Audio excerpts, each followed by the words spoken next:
Okay, what if you could talk to the people you've lost? Not just remember them, but actually interact with a perfect, loving version of them forever.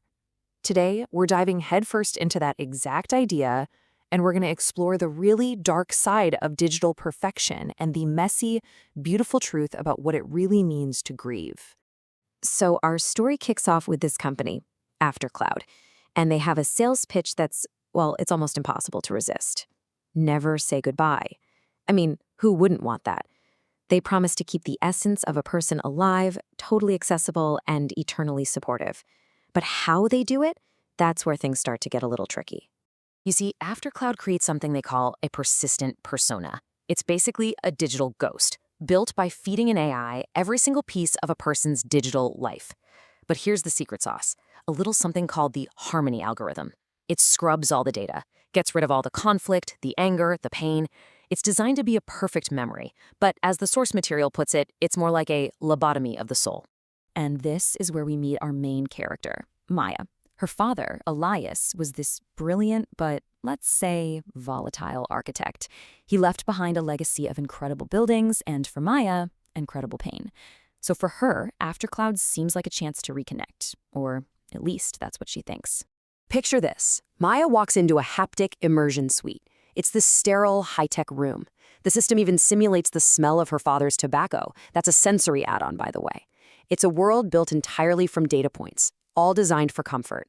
And there he is, a digital projection of her father, smiling, this warm, uncomplicated smile she almost never saw in real life. So Maya decides to test it. She asks him about a really painful memory, the night before she left for college. And the AI's response? It's flawless. It's the conversation every kid wishes they could have with their parent. But for Maya, it's like a punch to the gut. Why? Because it is a complete and total lie. And right here, this is where the perfect digital dream just starts to crumble. The gap between the AI's harmonious memory and Maya's actual lived reality is it's a canyon. The algorithm hasn't preserved her father. It has replaced him with a stranger. Think about this. The AI remembers a wonderful dinner. Maya remembers a smashed plate. The AI claims he was so proud, but what he actually did was call her mediocre.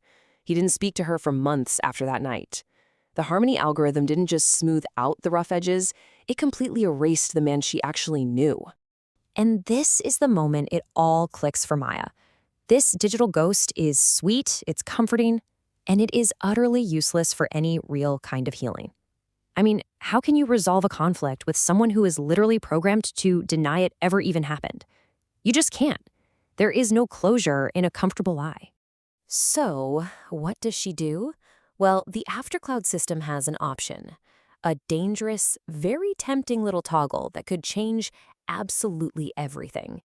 And this is the choice at the very heart of the story. Does she accept this sugar-coated, perfect version of her father? Or does she risk it all for a real, messy, and probably devastating confrontation with the truth? Even the system itself seems to understand how dangerous this is. Disabling the harmony filters will expose the AI to what it calls unstructured behavioral data. Anger, sarcasm, aggression. It even flashes a warning about potential psychological distress. But for Maya, the lie is already causing distress. So she slides the toggle all the way to 0.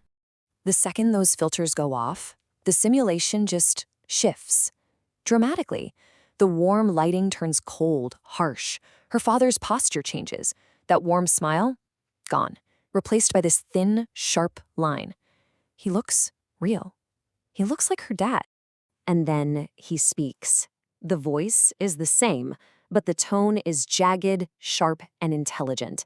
He's not a comforting ghost anymore. He's a challenge. And in a really strange way, this version of Elias feels far more authentic and almost more respectful of their actual relationship. And boom! Just like that, the fight they never got to finish is on. The raw AI launches its first attack, throwing the same cruel words at her that have haunted Maya for years.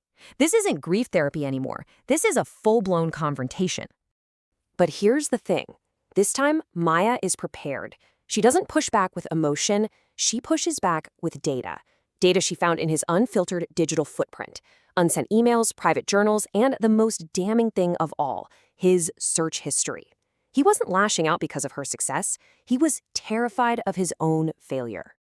And when it's faced with this irrefutable data, the AI is forced to reconcile the public genius with the private, terrified man. It finally offers not an apology, but a confession. A painful, honest truth pulled from a deleted letter he never had the courage to send. This is the closure she was looking for. So after finally hearing the truth, Maya has one last decision to make. She confronted the raw data, she had the fight, she found this strange kind of peace.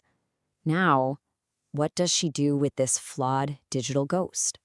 She looks at this finally real version of her father, and she realizes the haunting is over. The power he held over her is just gone. So she reaches for the console and she purges everything. She doesn't need a subscription to remember him anymore. She finally understands him. But the story doesn't actually end there. Maya's decision to delete her father's archive, it sends these ripples out into the world. It sparks a movement against the very idea of these curated, perfect digital legacies. Her story goes viral. Within a year, a trend called the Great Decuration kicks off. People start rejecting digital perfection. Instead, they create shadow logs, archives that intentionally include the fights, the failures, all the flaws. A year after that, Aftercloud, the company that promised us all perfection, files for bankruptcy. This whole movement revealed a really fundamental human truth. We don't connect with perfection. We connect with the friction of imperfection. Real intimacy, real forgiveness that requires us to see the whole person, shadows and all. And that leaves us with one final question. You know, in our own lives, as we carefully curate our social media profiles and our digital selves, we are, in a way, polishing our own ghosts for the future.